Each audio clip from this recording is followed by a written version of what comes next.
In the previous example, we used a liquid broth as our stock culture. However, if we were using solid media, again, like I mentioned before, from either a slant or from a plate, we would need to make sure that we're not adding too much bacteria to the slide. It's really hard not to want to add big chunks of bacteria to make sure that you're seeing them.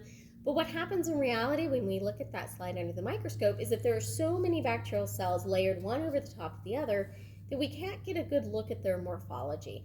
We can't see what we need to see within those slides. So from a solid media, the trick is to always dilute with a drop of water. You're still going to need to air dry, so we don't want to add too much water. So instead of just taking my squirt bottle and flooding the slide with water, we're going to use two slides. We're going to add some water to one, and then we're simply going to use our loop. Imagine that it has been flamed to be sterilized, and we are going to simply add 1 to 2 loopfuls of fluid. Again, we'd sterilize it afterwards, to that slide. Then we will add the bacteria to that drop of water. Again, spreading it out in that oval formation so that we can get a nice even smear.